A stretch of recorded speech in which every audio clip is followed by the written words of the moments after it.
Merhaba arkadaşlar. Günnur Maden Birlikte Örelim YouTube kanalıma hoş geldiniz. Bugün sizlerle ahududu modelinden kız bebeklerimiz için bir bere ve atkı çalışması yapacağız. Ben bunun için tam 2 yumak ip kullandım. Ucu ucuna yetti. Hatta pompon yerine ben saçak yapacaktım ama ipim yetmeyeceği için pomponlar hazırladım. Açık olarak öreceğiz beremizi. Tam arka ortasından böyle güzel bir dikiş yaparak beremizi kapatacağız. 1-2 yaş arası bebekleriniz için uygun ölçülerde şöyle ölçümü vereyim sizlere. Bu modelde geniş bir model, arttırma yaptığımız için oldukça geniş bir model. En olarak böyle açarak ölçtüğümde 21 santim eni, tepe kısmından ölçü vereyim şöyle. 21,5. Lastik kısmının dışındaki ölçümüzde 18,5 santim arkadaşlar. 1-2 yaş arası bebekleriniz için uygun. Arttırmak, büyütmek isterseniz bunu büyük 2-3 yaş için, 3-4 yaş için 3'er ilmekten oluşuyor model. Başladığım sayılara 3'er ilmek ekleyerek 2-3 yaş arası, 3-4 yaş arası 3'er 3'er ekleyerek çoğaltabilirsiniz. Bunun için ben bir yumaktan biraz az ip kullandım. Artan ipimle dediğim gibi pomponlar yaptım.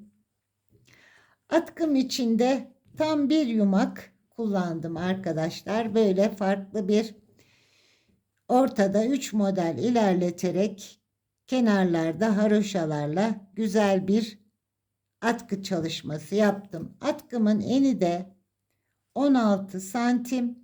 Boyu da ekrana sığmayacağı için 82 santim olarak size vereyim boyunu da. Çok güzel, çok hoş bir atkı bere hazırlayacağız. Şimdi ipimizi ve şişimizi hazırlayalım. Gelin birlikte örelim. Beremi Nako Elite Baby ile öreceğim. Anti peeling özellikli ipimiz.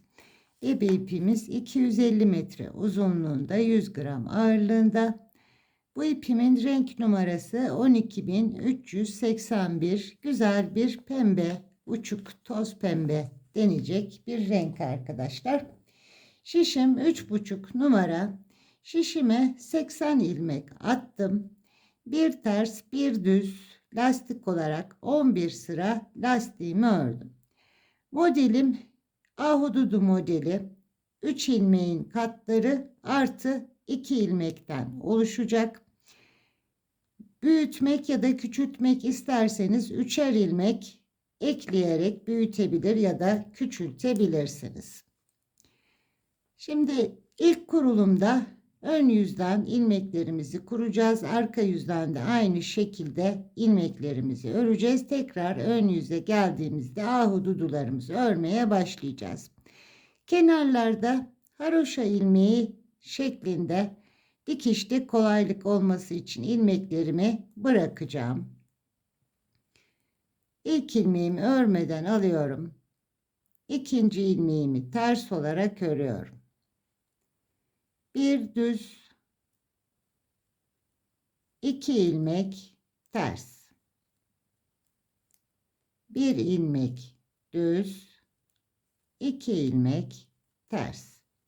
Bu düz ilmekler üzerinden ahududularımızı yapacağız. Bir ilmek düz, 2 ilmek ters, bir düz, 2 ters. Örgümüzün ön yüzü ters ilmeklerden oluşacak. 2 ters, bir düz, 2 ilmek ters, bir ilmek düz, 2 ters, bir düz,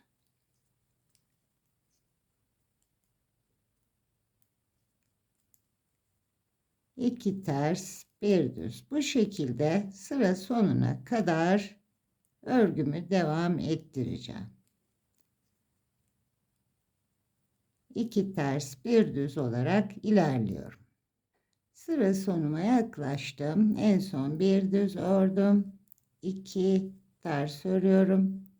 Bir düz, yine 2 ters olarak ördüm ve sıramı tamamladım. 2 ters örerek başladım. 2 ters örerek bitirdim.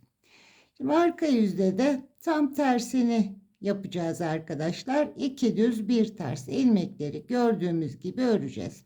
Bu kenarda söylediğim gibi bir haroşa ilmeği şeklinde bir ilmek bırakmak istiyorum. Dikişte kolaylık olacak. O yüzden ilmeğimi aldım ve ipimi arkaya attım. Sıradaki ilmeğim düz, bir ters, 2 düz örüyorum. İlmekleri gördüğüm gibi örüyorum. Bir ters ilmek, öndeki düz ilmek, önde ters ördüğüm 2 ilmeği de düz olarak örüyorum. Bir ters, 2 düz, bir ters, 2 düz, bir ters, 2 düz. Bu şekilde yine bu sıramı da tamamlayacağım. Bu başlangıç bölümümüz.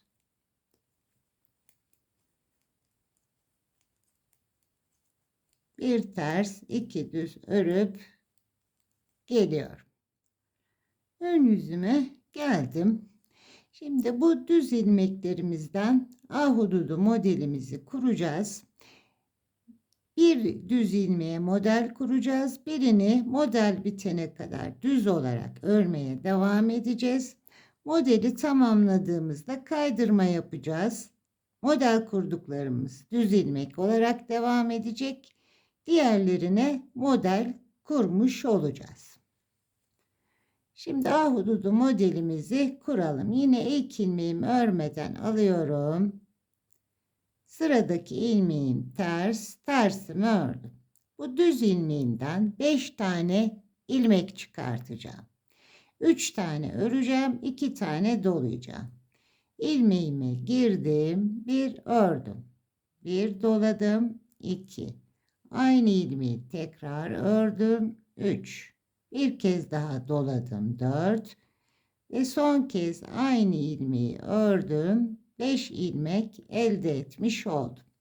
Aradaki 2 tersimi örüyorum. Bu düz ilmeği düz olarak devam ettiriyorum.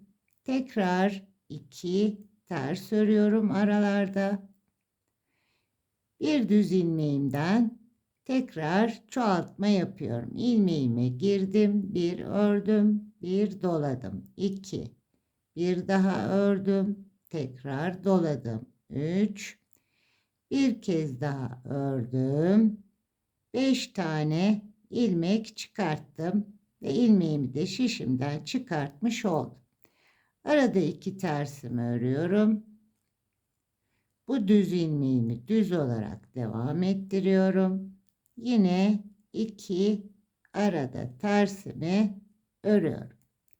Tekrar düz ilmeğim, buna model kuracağım. İlmeğime girdim. İlmeği şişten çıkartmıyorum. Bir ördüm. Aynı ilmeği doladım. İkinci kez ördüm. 3 ilmek oldu. Tekrar doladım. 4 ilmek oldu. Bir kez daha ördüm. Bir ilmekten 5 ilmek elde ettim. Arada 2 tersimi ördüm. Bu düz ilmeğimi düz olarak devam ettiriyorum. Tekrar 2 ters örüyorum. Yine model kuruyorum. Düz ilmeğime girdim. Bir ördüm, doladım. Aynı ilmeği ikinci kez ördüm. Tekrar doladım. Üçüncü kez aynı ilmeği ördüm ve şişimden çıkarttım. Arada 2 ters, bir düzü düz olarak devam ettiriyorum. 2 tersimi örüyorum. Bir sonraki düzüm, buna modelimi kuruyorum. İlmeğime girdim, şişimden çıkartmadan bir ördüm. Doladım, tekrar ördüm, doladım ve son kez ördüm ve ilmeğimi çıkarttım. Arada 2 ters, bir düzü boş geçiyorum, 2 ters örüyorum, tekrar bir düze model kuruyorum. Girdim, bir doladım, aynı ilmeği tekrar ördüm, bir doladım, üçüncü kez aynı ilmeği örüyorum ve ilmeği şişimden çıkartıyorum. Aradaki 2 tersim, atladım, boş geçtiğim düzüm, düz olarak ördüm, 2 ters ördüm. Bir sonraki düzde yine model kuruyorum. Bir örüyorum, bir doluyorum, tekrar ördüm, tekrar doladım, tekrar ördüm. Bir ilmekten 5 ilmek elde ettim. Arada 2 tersim, bir düzüm, tekrar arada 2 tersimi ördüm.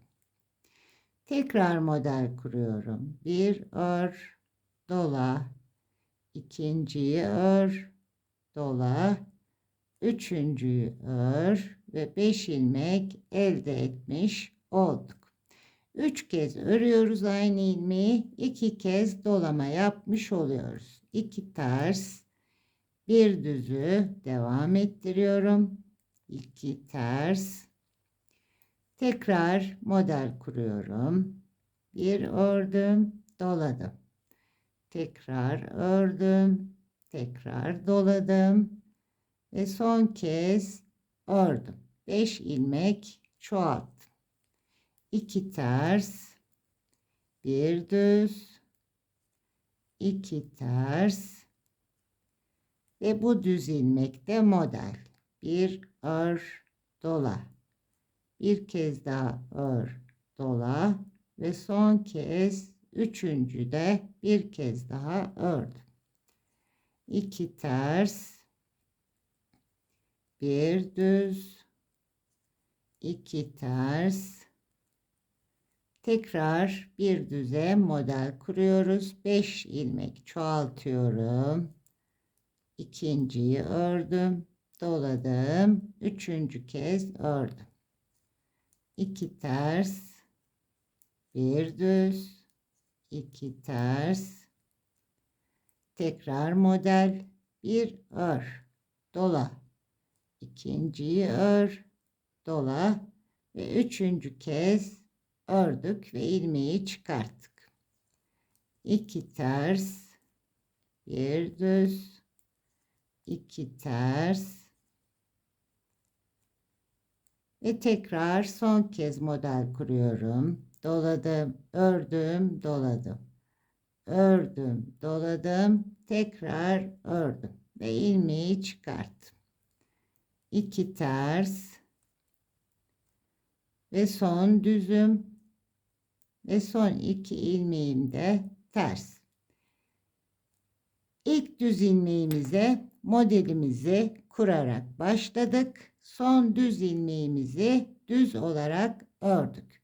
Şimdi dikiş yaptığımızda buradan diktiğimizde arkadaşlar düzlerden birinde model var, biri düz gidiyor. Burada da yine bir model var, bir düz gidiyor, bir modelle başlamış oluyoruz. Yani devam ettirmiş oluyoruz modelimizi. Şimdi arka yüzümüzde ilmeklerimizi gördüğümüz gibi öreceğiz. Bu çoğalttığımız ilmeklerimizi 5 ilmeği düz olarak öreceğiz. 2 tane zaten önde aralarda 2 ters ilmek vardı. Arkada bunları 2 düz örmüştük. Şimdi bunları çoğalttığımız ilmeklerle beraber 9 tane ilmeği çıkartmış olduk düzlerin arasında. Bunları arkada düz, önde ters olarak öreceğiz. İlk ilmeğimi yine örmeden alıp ipimi çevirdim. Bir düz. Ters ilmeğimi ters olarak örüyorum. 2 tane arka yüzde düzüm vardı. Bu ikisini ördüm. Bir ilmekten 5 ilmek çıkarttım. Bunları da düz örüyorum. 3, 4 ve 5. 2 tane arkada düzüm vardı. Bunları da ördüm. 5 tane çoğalttığım düzle birlikte 9 tane düz ilmek ördüm. Bir ters örüyorum. Ters ilmeğimi.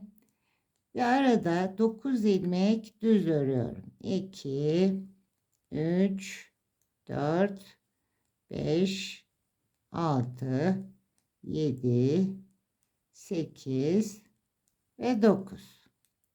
Bir ters. Yine aynı şekilde 2 tane düzümü ördüm. 2 model arasındaki 2 ters ilmek. Arkada 2 düz olarak ördüm. Bir ilmek tersimiz vardı başlangıçta kurduğumuz. Bundan 5 ilmek çıkartmıştık. Bunları da arkada düz olarak örüyorum. 5 ilmeğimi de ördüm. Yine arada 2 ters ilmeğim, arka yüzde düz. Bunları da düz olarak ördüm. Toplam 9 düz örmüş olduk. Aradaki bir tersimizi ördük. Şimdi arka yüzde 9 tane düz, bir tane ters olarak örüp sıramızı tamamlamış olacağız. Bir tersimi örüyorum. 9 ilmek düzümü örüyorum.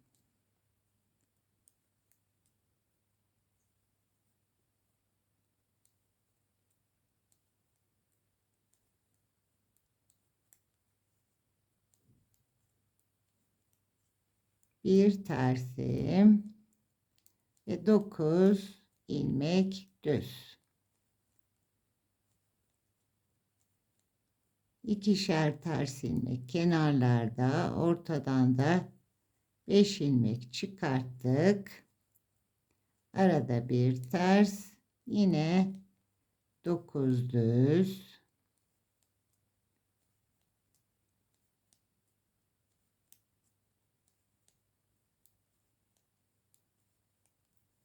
Arada bir ilmek ters.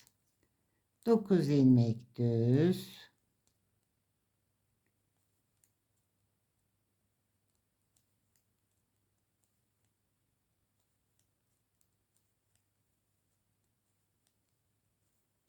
Bir ilmek ters.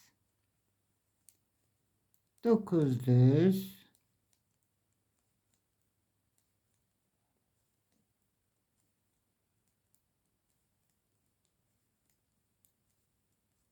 Bir ters. 9 düz.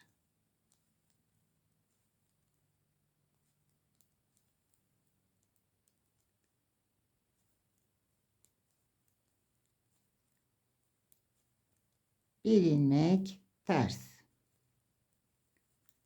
9 ilmek düz.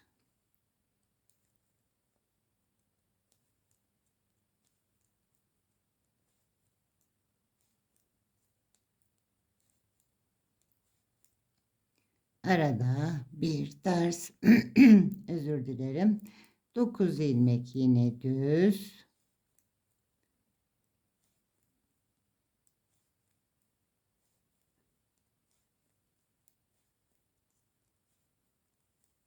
Arada bir ilmek ters ve son modelimiz 9 ilmek düz örerek sıramızı tamamladık.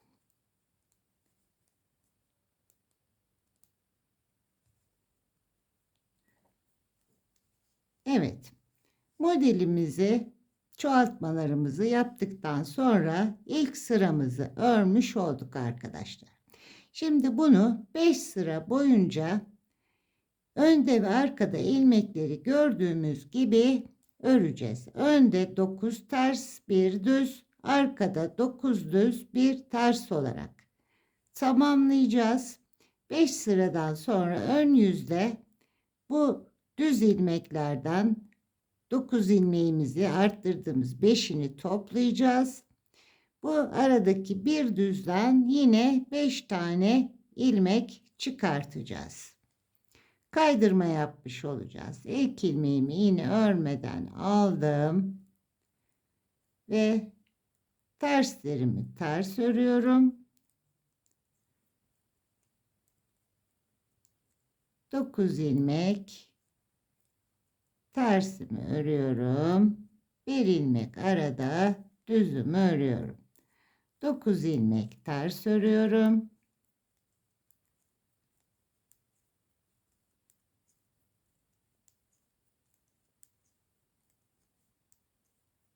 Aradaki bir düzümü örüyorum. Önde 9 ters bir düz, arkada 9 düz bir ters olarak 5 sırayı tamamlayıp geliyorum. Ve tekrar modelimizi birlikte kuruyoruz.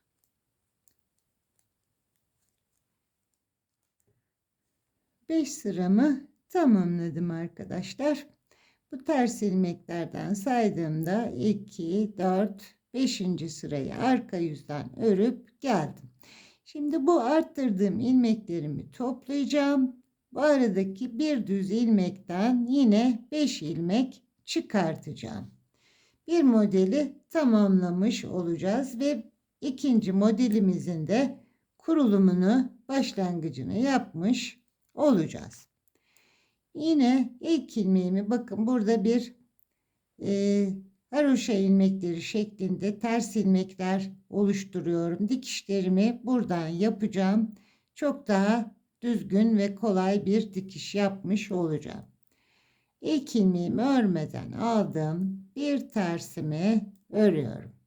Şimdi tığımın yardımıyla ben sağ elimde ipimi tuttuğum için buradan toplamak biraz zor oluyor. Parmağında ören arkadaşlar 5'ini birlikte tığ olmadan şişle rahatlıkla alabilirler.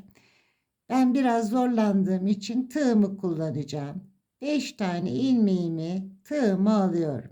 Bu arttırdığımız 5 ilmek. İpimi aralarından geçirdim ve 5'ini birlikte tek ilmeğe düşürmüş oldum. Bu yine bir düz ilmek olarak şuradaki düz ilmeğim düz ilmek olarak buradan devam edecek. 2 tane arada tersimi ördüm. Bakın burada bunları toplamış olduk. Şimdi bu düz ilmeğimden yine 5 ilmek çıkartacağım. Giriyorum. Bir ördüm, doladım. Bir daha ördüm, tekrar doladım ve son kez ördüm. 5 ilmek çoğaltmış oldum. Arada 2 tane tersimi örüyorum. Yine arttırdığım bu 5 ilmeği topluyorum. Tığımı alıyorum. 2, 3, 4, 5 ilmek. İpimi aralarından geçirdim. 5'ini birlikte örmüş oldum. 5 ilmeği bir ilmeği tekrar düşürmüş olduk. 2 tane arada düzümü örüyorum. Aradaki düzümden şimdi tekrar çoğaltıyorum. 1, 2, 3, 4 ve 5. 5 ilmek çoğalttım. Arada 2 tersimi ördüm. Tekrar 5 ilmeği bir ilmeğe düşüreceğim. 1, 2, 3, 4, 5. İpimi aralarından geçirdim. Şişime aldım. 2 tane ters örüyorum. Tekrar düz ilmeğimden model kuruyorum. 1, 2, 3, 4 ve 5. Arada 2 ters. 5 ilmeği topluyorum. Bir modeli kapatıyoruz. Diğerini yeniden başlatıyoruz. 5'ini tığıma aldım. Hepsini birlikte topladım. Ve bu ilmeğimi de şişime aldım. 2 ters. Yine 5 ilmek çoğaltıyorum. 1, 2, 3, 4 ve son kez ördüm. 5. 2 tersimi örüyorum. Tekrar ilmeklerimi topluyorum. Çoğalttım. 5 ilmeğim. 3, 4, 5. İlmeklerin arasından ipimi geçiriyorum. Bu ilmeğimi de şişime aldım. Bir düz ilmeğe tekrar düşürmüş oldum. 2 tersimi ördüm. Aradaki düzden model başlatıyorum. 2, 3, 4 ve 5. Arada 2 ters ve 5 ilmeği tekrar bir düze düşürüyorum. 5 ilmeği tığıma aldım. İpimi aralarından geçirdim. 5'ini birlikte almış oldum. Bunu da şişime alıyorum. Bir ilmekten 5 ilmek çıkartıp 5 sıra ördük ve şimdi de tekrar bir ilmeğe düşürdük. Şimdi bu bir ilmekten yine 5 ilmek çıkartıyoruz. Bunu da yine 5 sıra ördükten sonra tekrar bir ilmeğe düşüreceğiz. Birbirini tekrarlayacak. Çok kolay ve bebek örgülerinde özellikle kız bebeklere çok yakışan bir model. Bunu ileriki videolarında hırkasını, yeleğini örebiliriz arkadaşlar. Bir takımda yapabiliriz. Arada 2 tersimizi ördük. Yine bir düzden 5 ilmek çıkarıyoruz. 2, 3, 4 ve 5. Arada 2 ters. Tekrar 5 ilmeği topluyoruz. 2, 3, 4, 5 tanesini tığıma aldım. İpimi aralarından geçirdim. 5 ilmeği kesmiş oldum arkadaşlar. 5 ilmeği tek ilmeğe düşürdüm. 2 tersimi ördüm. Yine çoğaltma yapıyorum. 1, 2, 3, 4 ve 5. 2 tersimi örüyorum. Yeniden 5 ilmeği kesiyorum. 4 ve 5. İpi aralarından geçirdim. Ve bu ipi de şişime aldım. Yine 2 tersimi örüyorum. Çoğaltmamı yapıyorum. 1, 2, 3, doladım 4. Bir kez daha ördüm 5. 2 ters. Kesmemizi yapıyoruz. 5 ilmeğim. Tığımı aldım. İpimi aralarından geçirdim. Ve bu ipi de ilmeği de şişime aldım. 2 ters. Tekrar çoğaltıyorum. 1, 2, 3, 4 ve 5. 2 ters. Tekrar kesiyoruz. 5 ilmeği tığımla aldım. Aralarından ipimi geçirdim. Bunu da şişime taktım. Bir kesme yapmış olduk. 2 tersimizi örüyoruz. İpimin katını bozmuşum. Evet. 2 tersimi ördüm. Tekrar bir düzden çoğaltıyorum. 2, 3, 4, son kez ördüm 5. 2 tersimi ördüm. Modellerimin arasında hep 2 tane ters ilmek devam edecek. 4 ve 5. İpi aralarından geçirdim. Bir kesme yaptım. İlmeğimi de şişime taktım. 2 tersimi örüyorum. Tekrar çoğaltmamı yapıyorum. Düz ilmekten 1, 2, 3, 4 ve son kez 5. 2 ters. Son kesmemizi yapıyoruz. 1, 2, 3, 4, 5.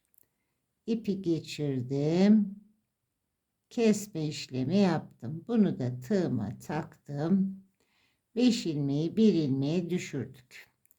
2 ters ve son modelim 1, 2, 3, 4 ve 5.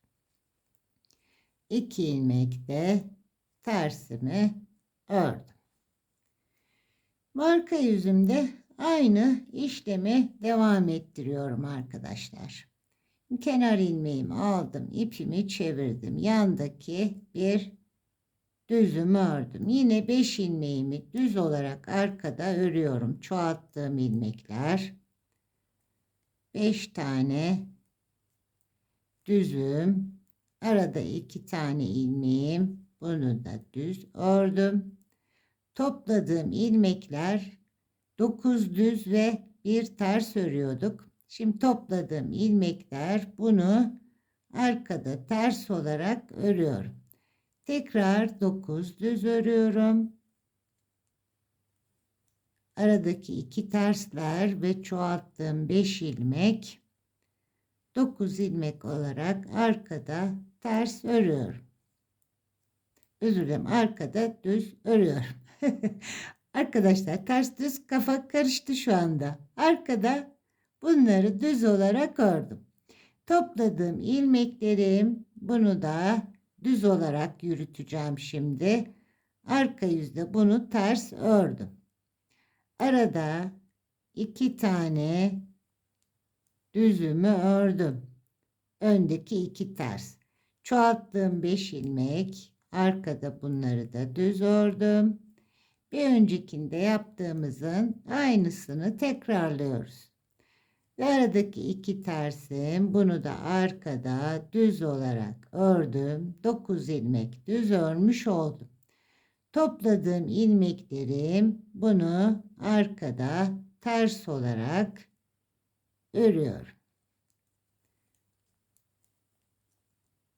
İlk sırasını çoğalttıktan sonra ilk sıramızı da örmüş oluyoruz. 9 düz. Topladığım ilmekler arkada ters. Şimdi bu sıramı tamamlayayım. Ön yüze geleyim arkadaşlar. Modelimizi bir görelim. Ön yüzümüze geldik. Modelimiz artık ortaya tamamen çıktı. Şimdi devam ediyoruz. Aynı şekilde arkadaşlar, ilk ilmeğimi örmeden aldım. Bir ters ördüm. Burada topladığım ilmeğim bir düz ilmek olarak bunu devam ettireceğim. Arada 9 ilmek ters örüyorum.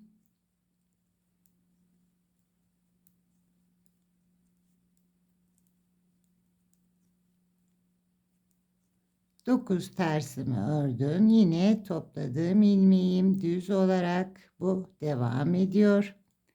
Tekrar 9 ilmek, 2 ilmek kenarlarda ters, ortada 5'e çıkarttığım ters ilmek, toplam 9 ilmeği ters olarak örüyorum. Ve yine bir düz ilmeğimi örüyorum.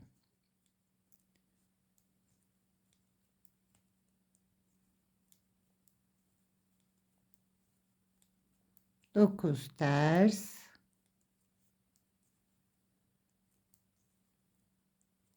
ve bir düz ilmek.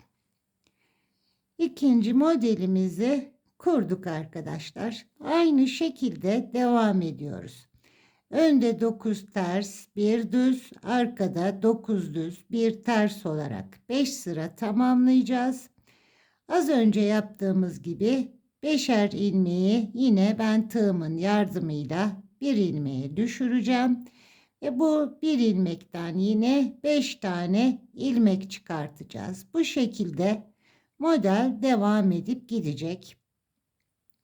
Ben de artık örmeye devam edeyim. Beremin boyunca modellerimi kurarak devam edeyim. Yeterli boya geldiğimizde kaç tane model kurduğumu sizlerle paylaşayım ve tepe kısmımızı birlikte örelim. Beremin boyunu tamamladım arkadaşlar. 1, 2, 3, 4, 5, 6, 7 tane model çalıştık. Şimdi 7. modelimi kapatacağım. Yeniden model kurmayacağım.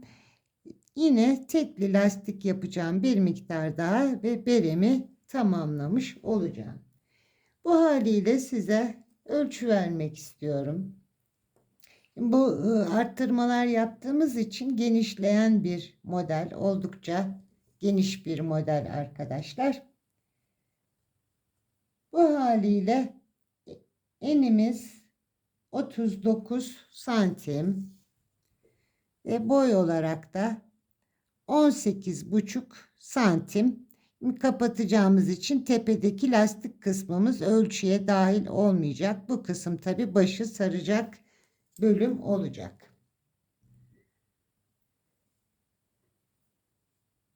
Şimdi modelimizi kapatalım. Yine kenardaki ilmeğimi aldım. Bir tersimi örüyorum.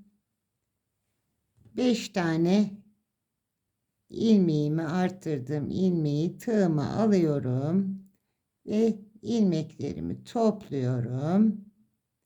Bu ilmeği şişime taktım. 2 tersimi de örüyorum.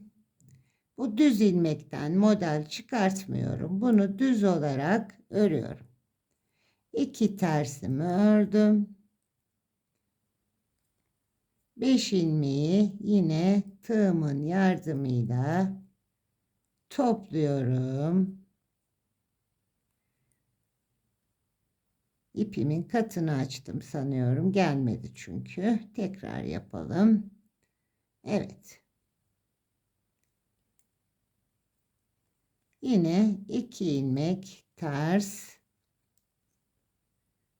bir düzümü düz olarak ördüm. 2 tersim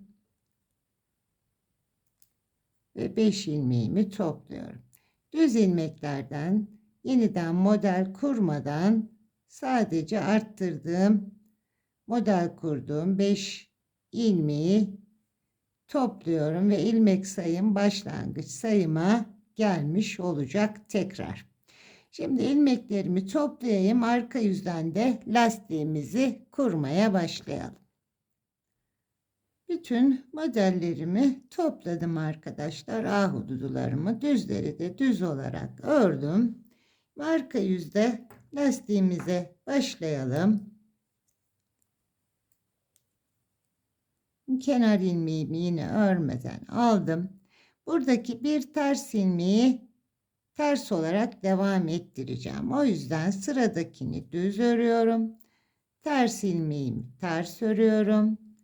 Bir düz, bir ters, bir düz, bir ters. Arkada lastiğimi kuruyorum. Bir ters, bir düz olarak birkaç sıra, sanıyorum bir 9-10 sıra yeterli olacaktır. Tepe kısmımıza lastiğimizi de örelim. Daha sonra ilmeklerimizi birlikte kapatalım ve kenar dikişini yapalım. beremizi tamamlamış olalım böylelikle.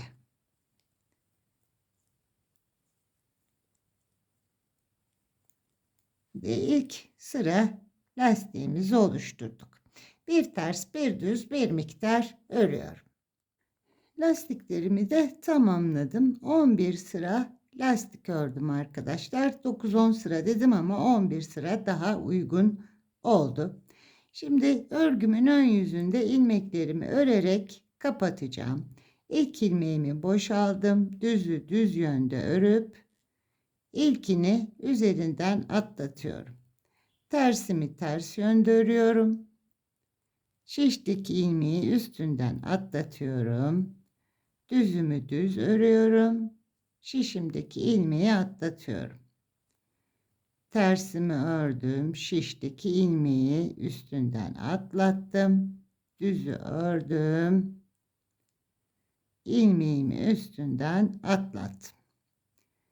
Bu şekilde örerek kesme işlemiyle ilmeklerimin hepsini kapatacağım arkadaşlar. Sonra da yan dikişimizi birlikte yapalım. Bakın ilmeklerimde kestiğim ilmekler bu şekilde görünüyor. Sıkı olarak yapmayın bu işlemi, büzme yapmasın tepe kısmında. İlmeklerimin hepsini kapattım ve ipimi uzunca kestim arkadaşlar. Yan dikişimi yapabilmek için. Şimdi örgümün ön yüzünde kenar dikişimi yapacağım. Hemen karşıdaki sıra başındaki ilmeğin içine giriyorum. Aynı noktaya geri dönüp tekrar giriyorum arkadaşlar. Burayı sabitleyebilmek için bir ilmek, burada kenarda ters ilmek bırakmıştım. Bir ilmek karşıdan, bir ilmek buradan alacağım. Karşılıklı olarak düz ilmeğimin içine girdim. Karşıdaki kenarda ters bıraktığım ilmeğin içine girdim.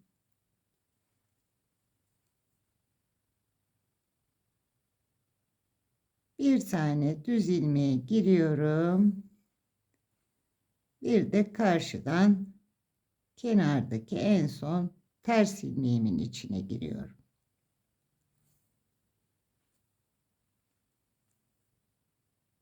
Bir tane düzden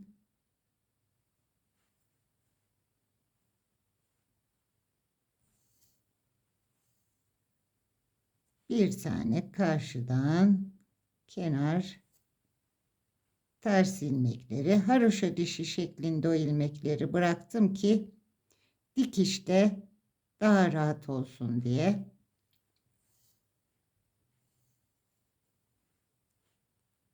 Böyle bir başlangıçtan tutup ipimi çekiyorum. Burayı sıkılaştırıyorum.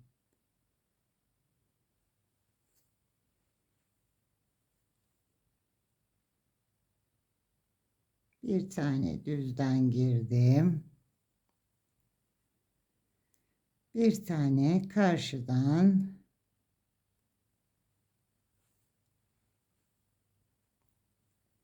ve son lastiğimin düz ilmeğinden girdim. Şimdi bu kenarda da, her iki kenarda da sizlere bahsetmiştim. Bir ilmeği haroşa dişi şeklinde bırakmıştım. Şimdi bunların içine girerek, bakın bir tane buraya girdik. Bir tane diğer kenara girdik. Bir ilmek karşıdan, bir ilmek diğer kenardan. Bakın kenardaki ilmeğime giriyorum. Bir tane de buradan giriyorum.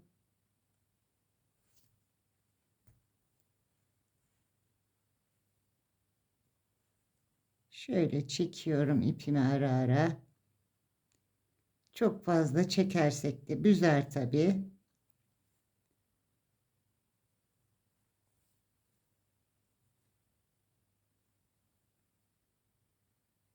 kaydırmadan ilmekleri haroşa dikişi yapar gibi dikiyoruz arkadaşlar. Bir tane buradan giriyorum. Bir tane diğer kenardan.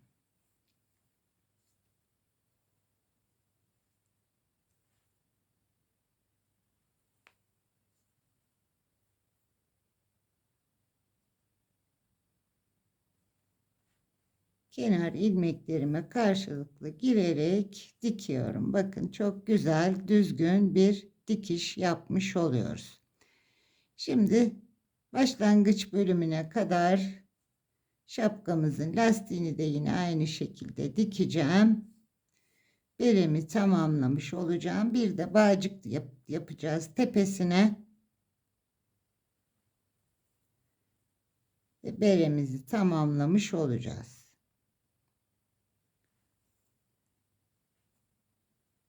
Bakın dikişim gördüğünüz gibi çok güzel bir dikiş yapmış oluyoruz. Şimdi dikişimi tamamlayayım. Dikişimi tamamladım arkadaşlar. Bakın kaydırma yapmadan modellerimiz yan yana denk geldi. Düzgün, güzel bir dikişle tamamlamış olduk. Şimdi ipimi burarak bir bağcık yaptım. Sürekli aynı yöne, sağ ya da sol yöne nasıl kolay gelirse aşağı yukarı 1 metreden biraz fazla 2 kat iple bir burgu yaptım. Bunu burada bir boşluk bırakmadık arkadaşlar. Kesmeler yapmadık. Bunlar zamanla genişliyor. O yüzden ben bu tarz bir işlem yapmıyorum. İlmeklerimin arasından tığımın yardımıyla geçireceğim. Dikişim arka ortada. Şöyle göz kararı ortalıyorum. Ve hemen ilk model bittikten sonra ilk sıradaki lastiklerin arasından tığımı alıyorum. Ve bu bağcığımı takıyorum. Bu şekilde şurası başlangıç noktası olsun. Yine aynı şekilde göz kararı bu ters ilmeklerin aralarından giriyorum. Tığımla bağcığımı çektim öne. Bunu arzu ederseniz sayabilirsiniz de, göz kararı da yapabilirsiniz. Ben bunu göz kararı yapacağım. Denk gelmezse çıkartıp yeniden yapabiliriz. Çünkü burada bir delikler yapmadık. Şöyle arkadan giriyorum. Tığımla bağcığımı içeriye aldım. Bir içeriye bir dışarıya çekerek buraya bağcığımı geçiriyorum.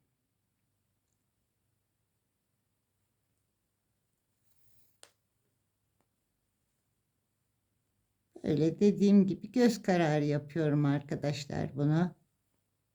Bir sayı saymadan arkadan girdim. Tığımla bağcığımı içeriye çektim.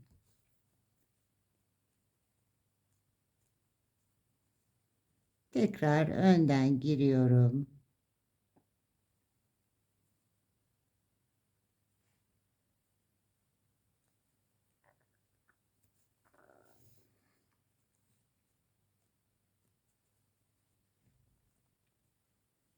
Yine arkadan girelim.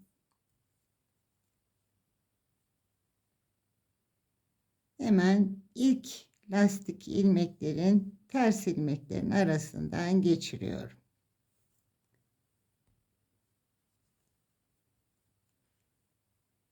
Yine önden girelim.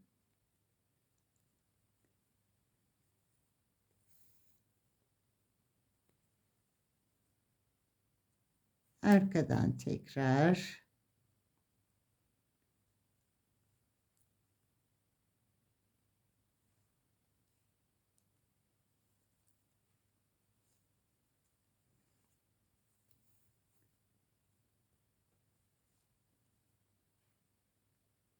Yine şöyle şuradan çıkartalım.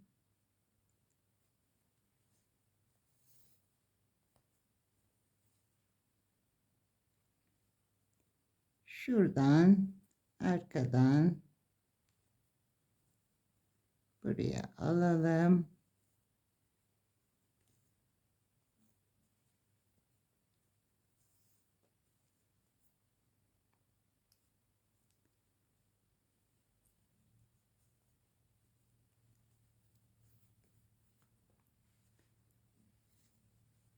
Hemen arada bir düz kalacak şekilde şuradan çıkartalım.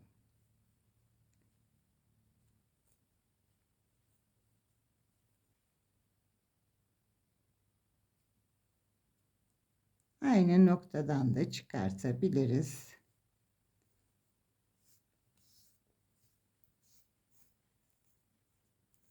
Tığımla alırken katını bozdum. Onun için orayı bir düzeltelim.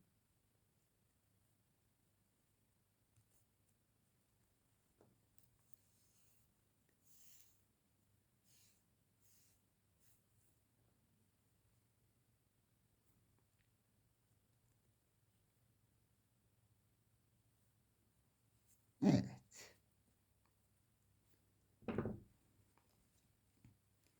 Şöyle düzeltelim bunu arkadaşlar. Özür dilerim.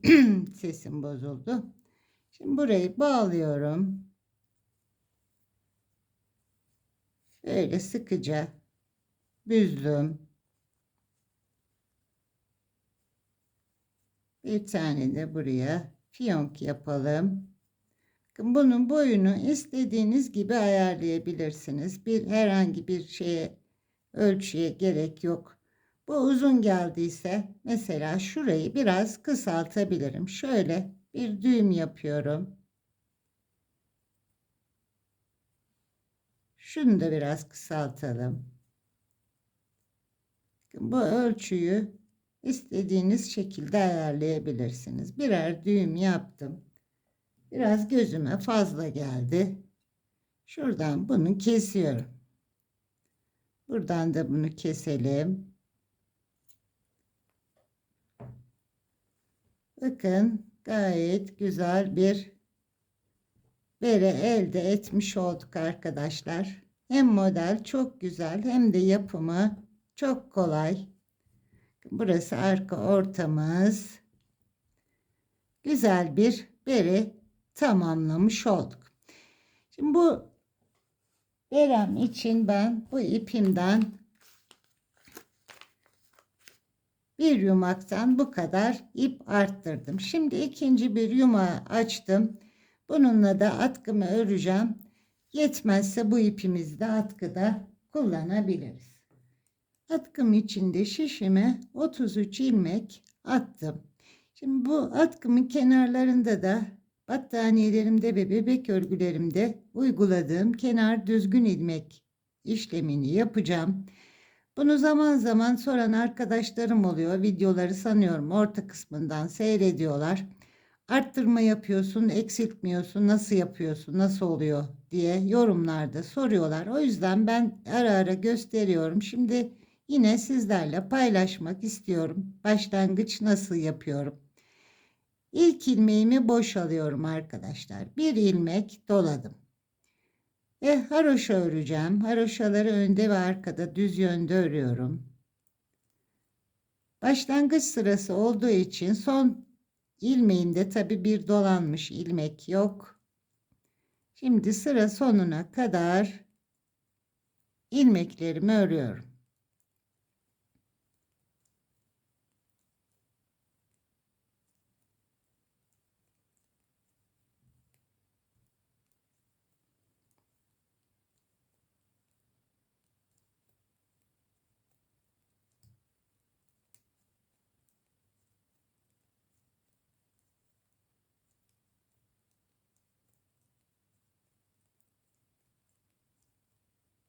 Bu ilk sıramız, burada doladığımız bir ilmek olmadığı için son ilmeğimi de ördüm.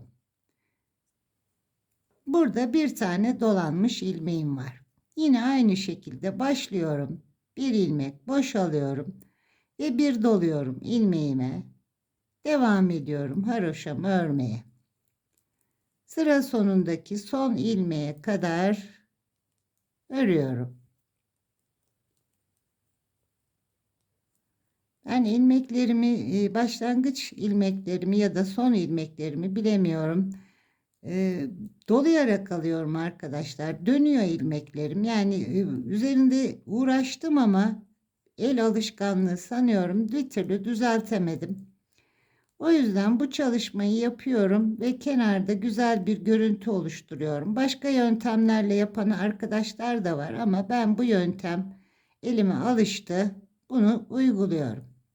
Bakın son ilmeğim ve başlarken doladığımız ilmek. Bu ikisini soldan giriyorum. İkisini beraber alıyorum. Yani bir arttırma işlemi yapmamış olduk. Tekrar başlıyorum. Yine ilk ilmeğimi örmeden aldım. Bir tane doladım ve haroşamı örüyorum son ilmeğe kadar.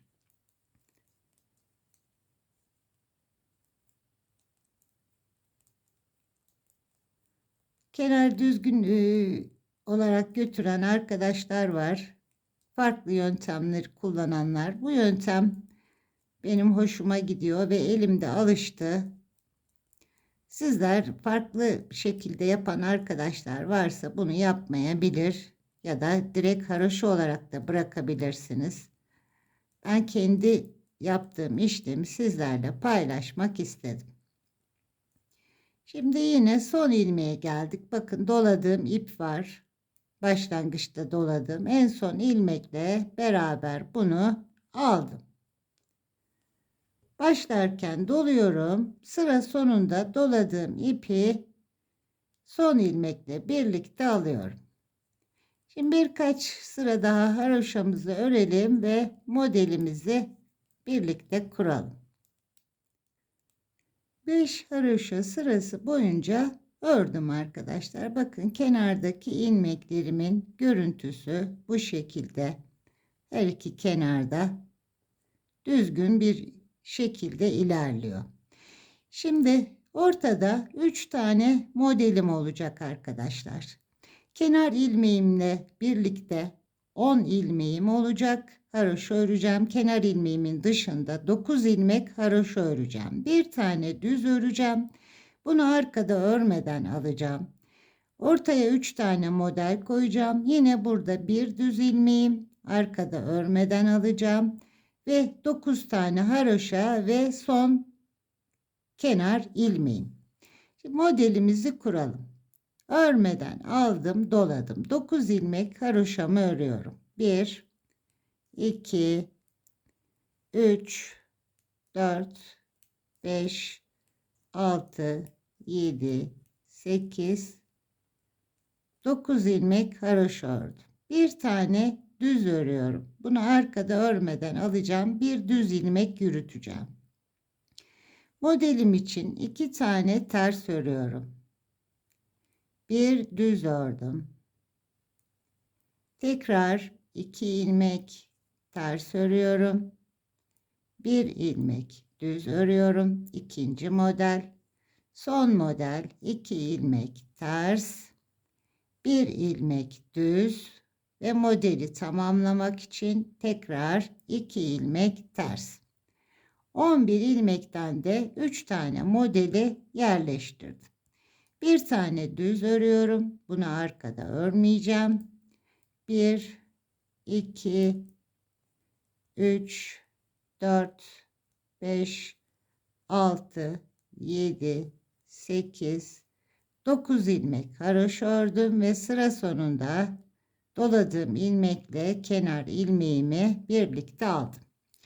Arkada ilmeklerimi gördüğüm gibi öreceğim. Şimdi kenar ilmeğimi aldım. 1 2 3 4 5 6 7 8 9 ilmek haroşa ördüm. İpimi çevirdim. Bir düz ilmek önde düz ördüm. Bunu örmeden aldım. İpimi tekrar çevirdim. Şimdi 2 tane düz, bir tersim var. Tekrar 2 düz, bir tersim, 2 düz, bir ters ilmek, 2 düz ilmek. Ortadaki model bölümü. Kenarda bir düz ilmek olacaktı haroşanın yanında. Bunu arkada örmeden şişimi alıyorum. İpimi çevirdim. 9 ilmek haroşamı örüyorum.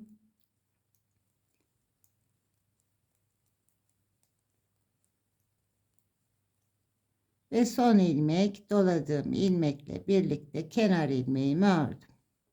Ön yüzümüze geldik. 9 ilmek haroşamızı örüyoruz.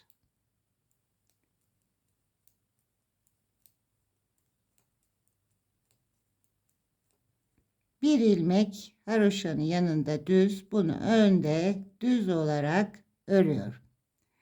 Modelimi kuracağım. İlk düz ilmeğime model kurmadan bunu düz olarak öreceğim.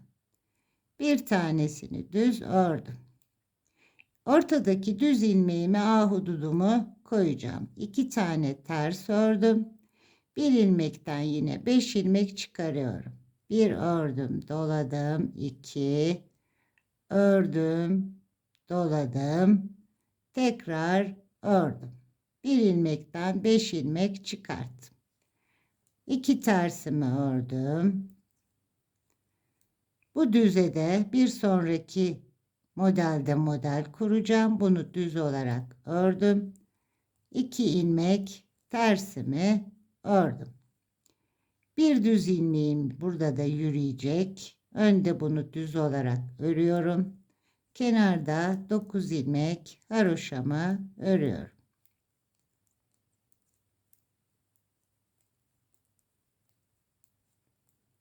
Modelde 2 tane kenarlarda düzü yürütüyorum. Ortadaki ilmeğinden düz ilmekten ahududumu koydum arkadaşlar.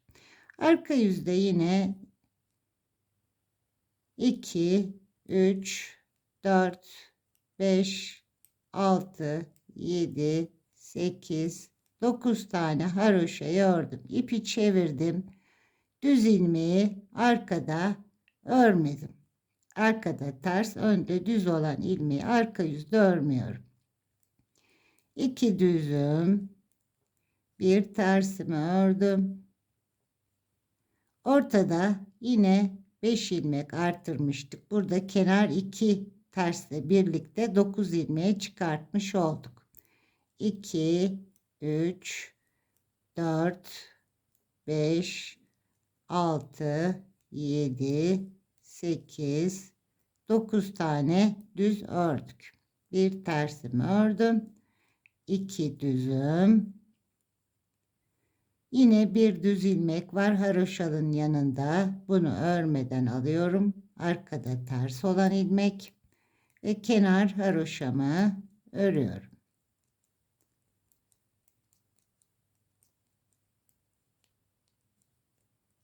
Son ilmeğimde doladığım ilmekle birlikte aldım. Ön yüzümüze geldik. Yine haroşamızı örüyoruz. 9 ilmeğimizi.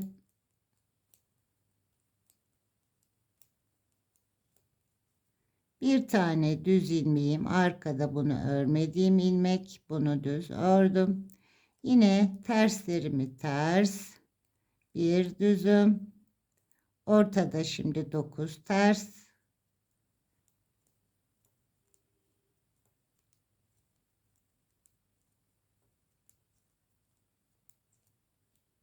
Dokuz ters ilmeğimi ördüm. Arada bir düzüm. Ve kenardaki 2 tersimi ördüm. Diğer kenarda da haroşanın önündeki bir düz ilmeğim. Önde örüyorum.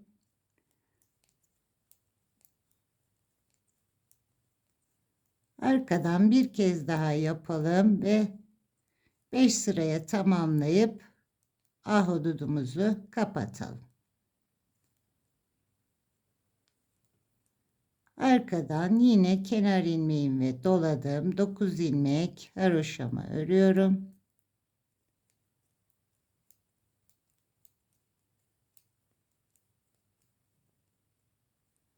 Haroşamı tamamladım. Bakın bir ters ilmek önde düz yürüyen, bunu örmeden aldım. İpimi çevirdim. Terslerimi ters, düzlerimi düz, modelimi devam ettiriyorum. Şu anda modeli kurduktan sonraki 3. sıramız.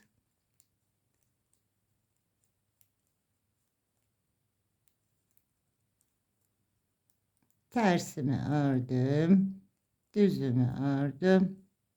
Haroşamın önündeki bir düz ilmek arkada ters, bunu örmeden aldım ve haroşalarımı örüyorum.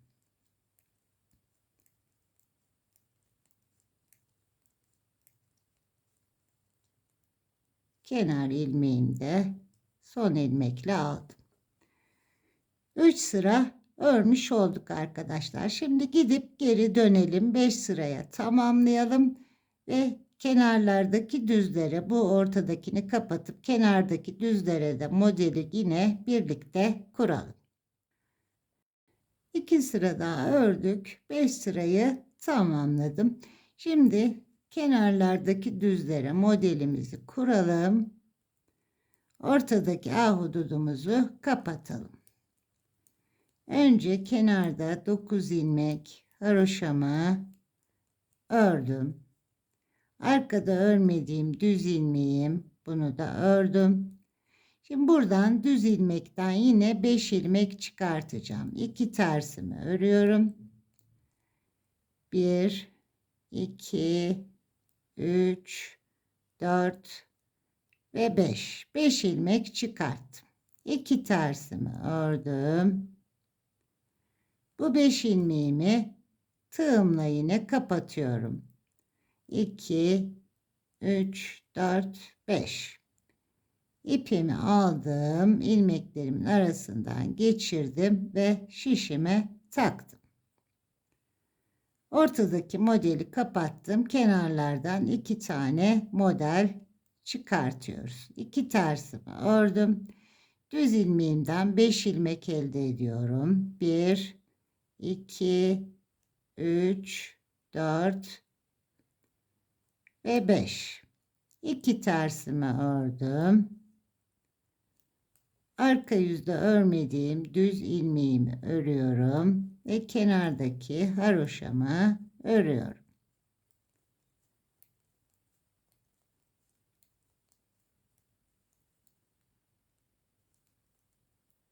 Son ilmeğimi de doladığım ilmekle birlikte aldım. Arka yüzde yine düz ilmeklerimiz 9 ilmeğe çıktı. 2 tane modelimiz. Önce kenar haroşamı örüyorum. 9 ilmeğimi ördüm. Bakın bir ters ilmeğim burada belli. Bunu örmeden alıp şişimden aktardım. İpimi çevirdim. Şimdi 9 tane düz örüyorum.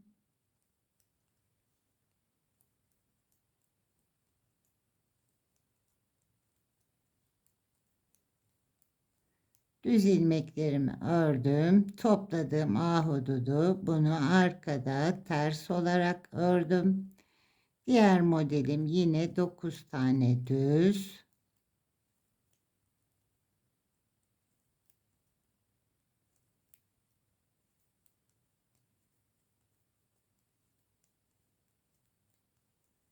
Kenarda arkada örmediğim ters ilmeğim, ipimi çevirdim ve 9 ilmek haroşamı ördüm.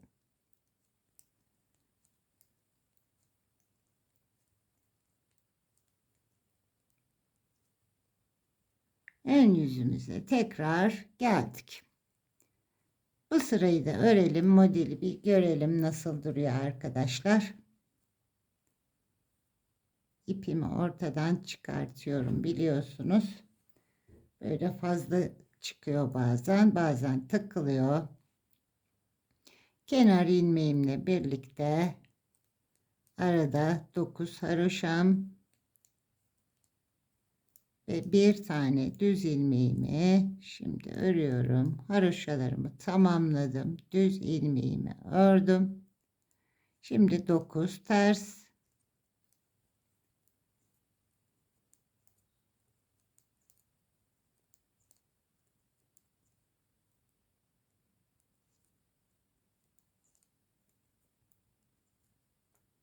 Bir tane ortada düz, diğer kenarda da 9 ters.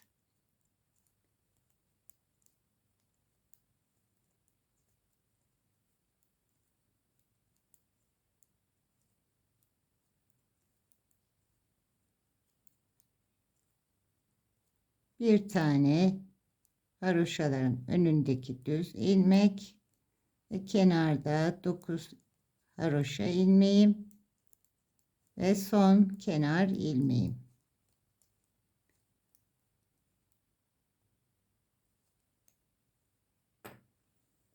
Şöyle yapalım. Bakın ortadan modelim devam edip gidecek. Kenarlarda 9 haroşa, arada bir düzüm var haroşanın bitiminde ve başlangıcında. Bunları arkada örmüyoruz. Ortada 3 model ve bu şekilde devam edeceğim arkadaşlar. Ta ki benim atkımın boyu yeteri boya gelene kadar. Modelimizde zaten anladık. Yaptığımız işlemlerde belli. Bu modeli de tamamlayayım. İçime sinmedi arkadaşlar. 5 sıra öreyim. Bu modeli de tamamlayalım birlikte. 5 sırayı tamamladım arkadaşlar. Model daha net atkıda nasıl görünüyor içime sinmemişti. O yüzden bu modeli de birlikte kapatalım. Ortadakinden model kuralım ahududuyu. Şimdi 9 ilmek haroşamı ördüm. Önde düz, arkada örmediğim ilmeğimi de ördüm. 2 ilmek ters örüyorum. 9 ilmekten ikisini ters ördüm. Ortada 5 ilmeği ben tığımın yardımıyla kapatıyorum. 2, 4, 5. İlmekleri içinden geçirdim. İlmeği şişime taktım.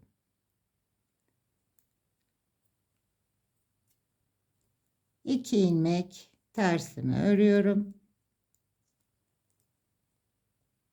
Düz ilmeğim ortadaki düz. Buradan 5 ilmek çıkarıyorum. 1, 2, 3, 4 ve 5. Tekrar 2 tersimi ördüm. Bu ilmeği modeli de yine kapatıyorum. 1, 2, 3, 4, 5 tane tığımı aldım. İpimi geçirdim. 5 ilmeği kesmiş oldum. 2 tersimi örüyorum. Haroşalarımın önündeki düz ilmeğimi örüyorum. Ve 9 ilmek haroşam.